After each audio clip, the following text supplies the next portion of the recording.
of the 2nd century of Islam? Do they all point to Petra as well? Here is where things start to get interesting. During my studies, I discovered that the mosques built during the 2nd century of Islam point in different directions. This is what I call the time of confusion. 102 years after the founding of Islam, the Mosque of Ummah was constructed in southern Syria, in the ancient city of Busra. As you can see, the mosque's orientation does not point towards Mecca. But clearly, it does not point to Petra either. 5 years later, the ruling Muslims built a palace in the Syrian deserts known as Qasr al-Hayar al-Gharbi.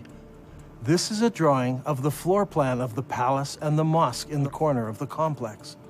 The whole complex seems to face somewhere between Petra and Mecca. A couple of years later, Qasr al-Hayar-i-Shaki Palace was built about 100 kilometers north of Palmyra. If we examine the ground plan of the palace buildings, we notice that the palace and its mosque don't seem to align to either Mecca or Petra. Once again, it points in between. Is it possible that something had happened which made the builders not want to choose either Petra or Mecca, so they pointed the Qibla between the two? We can see from the map that the Qibla points exactly between the two cities. It is not a slight error in calculation, but a deliberate avoiding of both Petra and Mecca. So, we must find an answer elsewhere to explain that change. 109 years after the founding of Islam, a mosque was built in Bangalore, Pakistan. Like all of the other mosques of the period, it had only a Qibla wall without a niche. This mosque, however, pointed towards Mecca in Saudi Arabia. Here we have the very first mosque that we can identify as pointing to Mecca. There may have been others built that no longer exist, but this mosque is significant because it's the earliest surviving mosque that we can truly say faced Mecca in Saudi Arabia. And what is astounding is that it was built about 100 years after the death of Muhammad. This is very late for Muslim historians, and it is going to cause traditional Islamic history all kinds of trouble. One of the most important buildings in our study is found here on the citadel of Amman, Jordan. This Umayyad palace was built about 122 years after the founding of Islam. Now, if you remember, we looked at an Umayyad mosque built over here. This mosque points directly towards Petra, but when they built the palace, its Qibla direction was directly towards Mecca. So clearly, the Qibla direction changed sometime between the construction of those buildings and the construction of this palace. This will help us determine how and when the Qibla direction changed. Remember, it was during the construction of this palace that the name Mecca first appears in literature anywhere. الغريب أن مكة لم تذكر طول هالسنين هذه لا في الكتب الأدبية ولا الكتب الإسلامية، ولكن ما تم ذكرها إلا عند تغيير القبلة، وهذا شيء غريب جدا. يا ترى شنو الأسباب؟ يعني المفروض أنه يذكر في الكتب الإسلامية في تاريخ الإسلام، ولكن لم يذكر هذا الشيء إلا عند تغيير القبلة. هذا شيء غريب. The next major mosque that was constructed was built 32 kilometers south of Amman, Jordan. This was known as the Mushatta Palace and Mosque, and it was built in 743 AD. As you can see, it was a very large and impressive Umayyad palace, with the mosque located in the southern part of the structure, facing Petra. Indeed, the entire complex faces Petra. What makes this interesting is that it seems that Islam is now split into several groups. There were the traditionalists, who built their mosques like this one, facing Petra.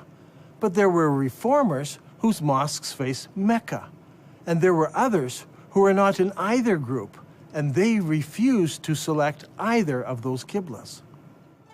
During this time, a significant change took place in Islamic history. The Umayyad rulers of Islam in Damascus were defeated by the Abbasids of Kufa. In 754 AD, Al-Mansur, the new caliph, commissioned the construction of a brand new eastern capital, choosing Baghdad in Iraq as his site. The new city was built on a spectacular design, Rather than the haphazard shape common to most Middle Eastern cities, this city was built in a great circle. The designers went out to a brand new area and used ashes to draw out the city plan on the ground prior to construction. The city, which was completed in 767 AD, was 2 kilometers in diameter.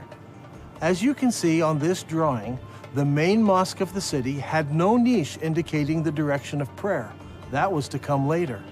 One wall was used as a Qibla wall, and that wall pointed directly to Mecca, as would all of the other mosques built from now on by the Abbasid rulers. If this is all true, then the Prophet Muhammad and the first 4 rightly guided caliphs in Islam and the following Umayyad rulers who ruled Islam from Damascus all prayed towards the city of Petra. But late in the Umayyad reign, something happened that caused the builders to change the direction of their mosques. Some pointed to Petra, some to Mecca, and some chose to be neutral and point between the two. This created a problem for the western half of Islam. The people in the West were still loyal to the earlier Umayyads. So the Islamic world is now split into 2. The Abbasid rulers in Iraq control the eastern part of the empire, and the Umayyad rulers control North Africa and Spain. This is an important time in Islamic history because the Umayyads in Spain now blossom in culture and begin to build beautiful and impressive buildings. The builders in Spain had a problem. Traditionally, Umayyads all prayed towards Petra. But, as we're going to see, something devastating happened, resulting in future mosques no longer facing that direction. Their enemies, the Abbasids, now pray towards Mecca in Saudi Arabia, so they don't want to choose that direction of prayer. So what should the Umayyads do? As I examined the mosques built by the Spanish Umayyads, I discovered a most surprising development. These builders chose neither Petra nor Mecca. Now, as we have seen, some of the builders in the Middle East chose to point their qiblas between the 2 cities. But the builders in North Africa and Spain decided to do something completely different. Over the years, historians have always been puzzled by these mosques. Their qiblas seem to point towards somewhere in South Africa, but all of the African and Spanish mosques point to slightly different places. It all seems very confusing. However, when plotted on a map, we can see that the mosques of North Africa and Spain all have qiblas that are parallel to a line drawn between Petra and Mecca. So rather than choosing Petra or Mecca, they chose to make their qiblas parallel to a line drawn between the 2 cities.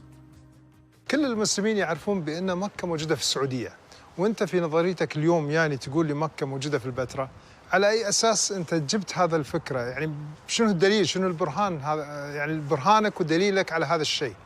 احنا اللي عارفينه أن مكة موجودة في السعودية، فعلى أي أساس أنت جبت هذا الشيء؟ If you're still not convinced, I want to show you something else. Do you remember when we discussed the Second Islamic Civil War? Ibn Zubair barricaded himself in the Holy City, and the Umayyad Syrian army surrounded him and kept him there for 4 months. During the month of October, the Syrians brought a catapult up to the city walls, where they lobbed rocks right into the holy places of Islam. How is this possible? Normally, people live behind the city walls. A catapult would simply smash down people's houses. But in this case, it said the catapult hit the holy places of Islam right in the center of the city. How is this possible? Well, here in Petra, there is a unique feature. Petra had city walls. In the north and in the south, the city walls crossed the valley. But in the north, the city walls did not go all the way to the canyon because there was a watercourse running along the canyon. I believe the Syrians brought their catapult up the dry river course right to the place where they could lob rocks into the very heart of the city, hitting the Kaaba and the holy places of Islam. Archaeologists from Brown University have been digging here in Petra for many years. Their project was to excavate what is known as the Great Temple area. As they uncovered the temple, Dan was amazed to find evidence that supported his theory. One of the interesting features of this building is that people built defenses here against attack. See here in this doorway, they closed it in so they could defend themselves. This happened sometime after the earthquake of 551 AD. We can date the defenses of here by the roofing tiles that were used in the construction of these defenses. However, there are no recorded battles in Petra during this time. So we know this happened during the founding years of Islam. But this is not the only evidence we have. During the excavations, the archaeologists uncovered over 400 catapult stones. These stones are buried in about the right place at exactly the right time. This is an extremely strong indication that the battle took place here and that the first original Kaaba was close to this location. So, Islam was divided between the traditionalists and the reformers. The traditionalists prayed towards Petra in Jordan, and the reformers prayed towards Mecca in Saudi Arabia, and others deliberately choosing a middle path. How were they ever going to solve this dilemma? Petra, the city of weeping, suffered a fatal calamity. Massive earthquakes shook the Petra region, destroying buildings, temples, and houses. The damage was so bad that the city was never rebuilt again. The evidence for that first Kaaba is gone now. The catapult stones destroyed much of it. Ibn Zubayr destroyed the rest. In 713, an earthquake destroyed the dam that diverts the water around Petra. So every year, floodwaters washed away whatever evidence was left. So, with the memory of Petra fading from view, the chroniclers of Islamic history, writing some 150 years later, would never mention it by name. In time, the memories of these two locations became merged into one, that of Mecca in Saudi Arabia. From now on, all Qiblas would point here. It wasn't until modern archaeological tools, satellite photos, and the internet allowed the networking of historians, academics, and scholars around the world to start piecing together a different picture. هذا الأمر غريب، يعني أول مرة نسمع فيه، يعني شلون المسلمين تبيهم يصدقون في هذا الشيء المكتوب، يعني غريبة، ليش ما مذكور في الكتب الإسلامية ولا مذكور في كتب التاريخ؟ شلون نسوا ولا يعني يا ترى هل تناسوا ولا نسوا هذا الأمر؟ شلون ما ذكروه؟ شيء غريب. In order to understand the events that influenced the writing of Islamic history, we need to recognize several things. First, it is my belief there was a literary vacuum in the early Islamic empire, created by zealous Muslims who destroyed books and manuscripts, erased inscriptions, burned libraries, and destroyed all literature except the Quran, which was mostly bits and pieces of what people remembered of the revelations that Muhammad gave. This destruction of written material by the Islamic forces has been well documented. One piece of evidence is a letter from 640 AD from the Caliph to General Amru, the leader of the Muslim armies in Egypt, who asked the Caliph what should he do with the thousands of manuscripts he found in warehouses in Alexandria. The Caliph's answer has been recorded and known for centuries. As for the books you mention, here is my reply. If their content is in accordance with the revelations of Allah, we may do without them. For in that case, the revelations of Allah more than suffice. If, on the other hand, they contain matter not in accordance with the revelations of Allah, there can be no need to preserve them. Proceed then and destroy them. The Muslim writer Ibn al-Kifti tells us that the books were distributed to the public baths of Alexandria, where they were used to feed the stoves, which kept the baths comfortably warm. They say it took 6 months to burn all that mass of material. Eutychius, the Patriarch of Constantinople, recorded that there were 4,000 baths that received books from the Alexandrian library. This burning of books, however, did not start in Egypt, but 4 years earlier in Persia. Caliph Umar's army met with the Persian armies in the Battle of Qadisiyah in the year 636 AD. In early January 637, the Muslim advance guard reached the outskirts of Ctesiphon and laid siege to the city for 2 months. Eventually, the city fell and the Muslims occupied it. During the fighting, the palaces and the library at Ctesiphon were deliberately burned. In the end, the only book that managed to survive in Arabia was the glorious Quran. When it comes to the history of the Quran, historians have struggled. It seems that most of the Quran was retained in an oral fashion rather than written form. While the Arabs were great memorizers and had the ability to retain the entirety of the Quran, the retention of materials in an oral tradition suffers from several difficulties. First, the accuracy of the memories of the individuals involved must be perfect.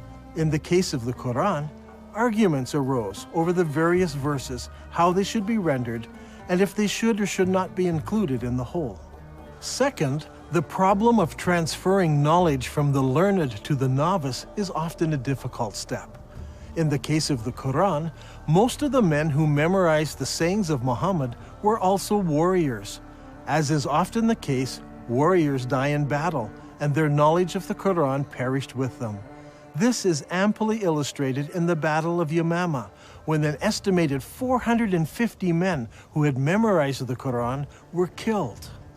Hudayfa bin al-Yaman came to Uthman at the time when the people of Damascus and the people of Iraq were waging war to conquer Armenia and Azerbaijan.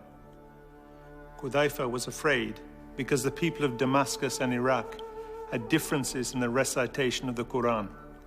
So he said to Uthman, "O chief of the believers, save this nation before they differ about the revelations."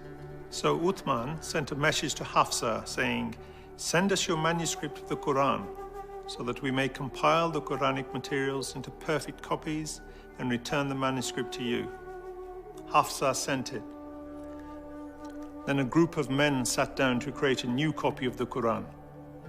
Uthman said to the 3 Quraysh men, "In case you disagree, write it in the dialect of Quraysh, for the Quran was revealed in their tongue."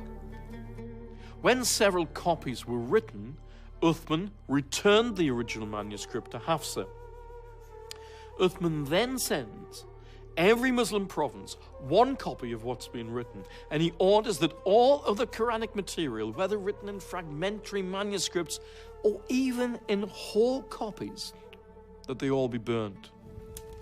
And so the burning continued. This time, even Quranic materials were burnt. But it did not stop the arguing about what should or should not be included in the Quran.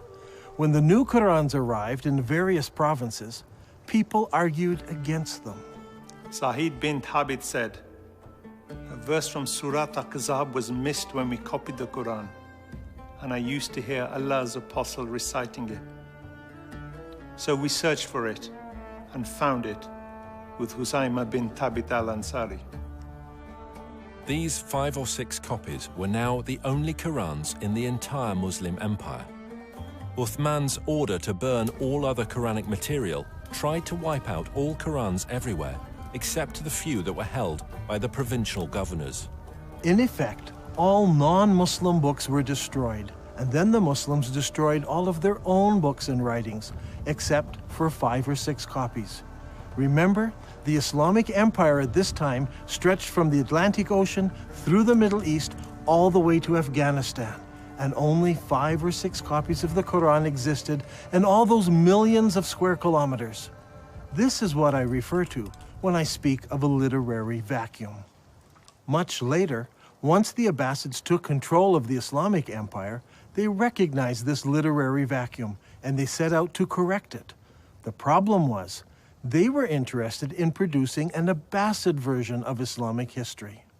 So all of the materials produced under the Abbasid control reflected the politically correct version of Abbasid history.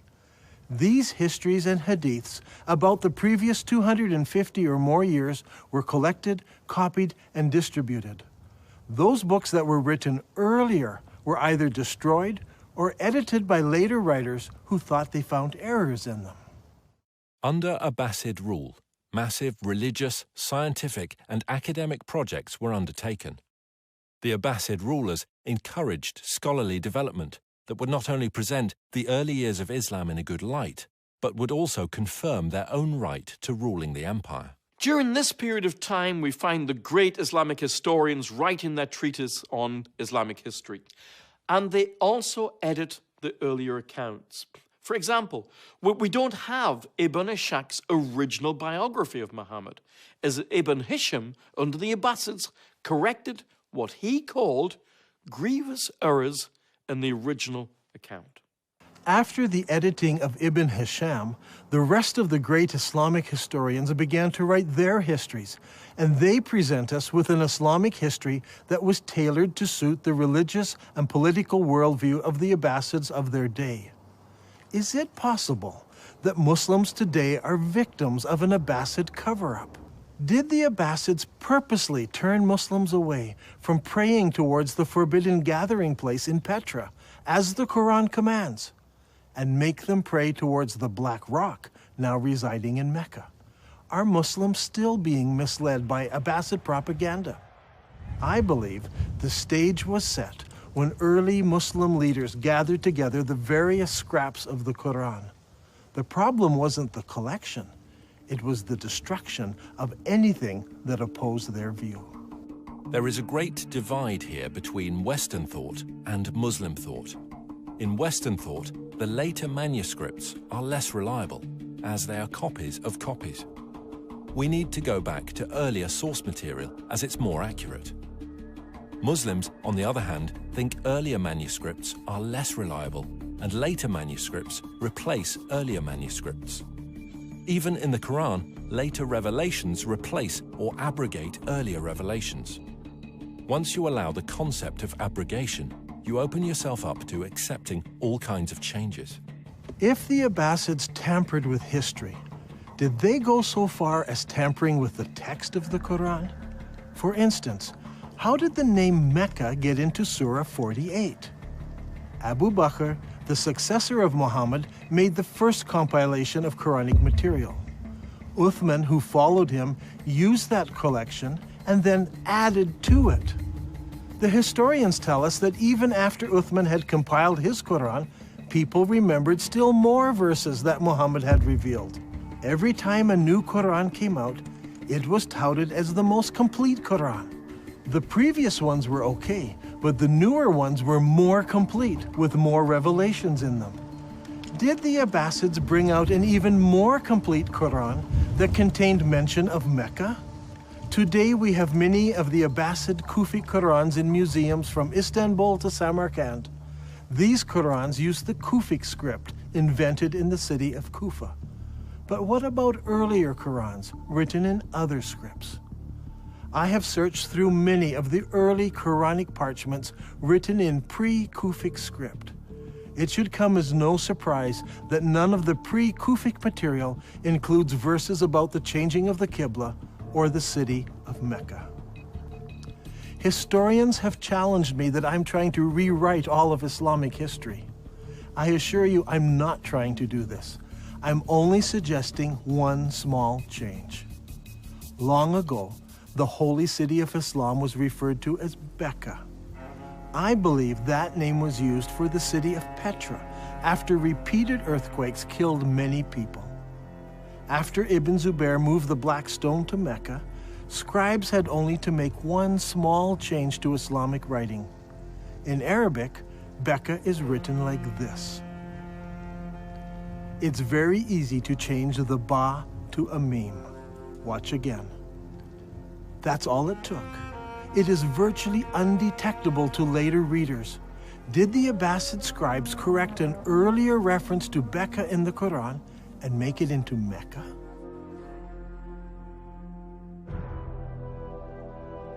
I believe that all of the evidence points to Petra as being the ancient city of Mecca, the founding place of Islam.